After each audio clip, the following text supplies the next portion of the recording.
Gas get ready with me ആണ്. ആദ്യം തന്നെ കൊച്ചാറക്സിൻ്റെ മോയ്സ്ചർ ഇടുന്നുണ്ട്. സൺസ്ക്രീൻ അതിൻ്റെ ഇടയിൽ ഇട്ടിട്ടുണ്ടായിരുന്നു. പിന്നെ ലിപ് ബാം ഇട്ടിട്ടുണ്ട്.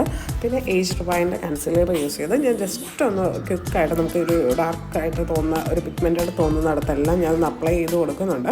അപ്പോൾ എൻ്റെ ലിപ്സിലും കണ്ണിന് താഴെയൊക്കെയാണ്, പിന്നെ താഴെയുടെ അവിടെയൊക്കെ ആയിട്ടാണ് ഉള്ളത്. അപ്പോൾ ഞാനത് കൈ വെച്ചും ബ്രഷ് വെച്ചൊക്കെ നന്നായിട്ട് ഡാബ് ചെയ്ത് അപ്ലൈ ചെയ്ത് കൊടുക്കുന്നുണ്ട്. അത് കഴിഞ്ഞ് എൻവൈബയുടെ സ്ട്രോങ് ജസ്റ്റ് ഒന്ന് അപ്ലൈ ചെയ്ത് കൊടുക്കുന്നുണ്ട്, ഒരു ഷൈനിങ് കിട്ടാൻ വേണ്ടിയിട്ട്.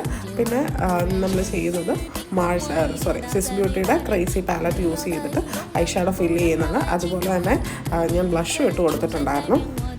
പിന്നെ ചെറുതായിട്ട് നമ്മൾ ഐലൈനർ ഏതാണ് ബ്ലൂ ഹെവൻ്റെ ഐലൈനറാണ് ഞാൻ യൂസ് ചെയ്തിരിക്കുന്നത്. അപ്പോൾ അത് കഴിഞ്ഞിട്ട് സ്വിസ് ബ്യൂട്ടിയുടെ തന്നെ ക്രേസി മസ്കാരയാണ് യൂസ് ചെയ്തിരിക്കുന്നത്. അപ്പോൾ ഞാൻ വോളിയം തോന്നാൻ വേണ്ടിയിട്ട് വോളിയംസിൻ്റെ ആണ് എടുത്തിട്ടിരിക്കുന്നത്. പിന്നെ ലിപ്സ്റ്റിക്കിന് ഞാൻ ലാക്മിയുടെ ന്യൂ ഡ്രീം എന്ന് പറയുന്ന ഷെയ്ഡാണ് യൂസ് ചെയ്തേക്കുന്നത്. അപ്പോൾ അത്രയേ ഉള്ളൂ. എങ്ങനെയുണ്ടെന്ന് പറയണേ, താഴെ കമൻറ്റ് ചെയ്യണേ. താങ്ക്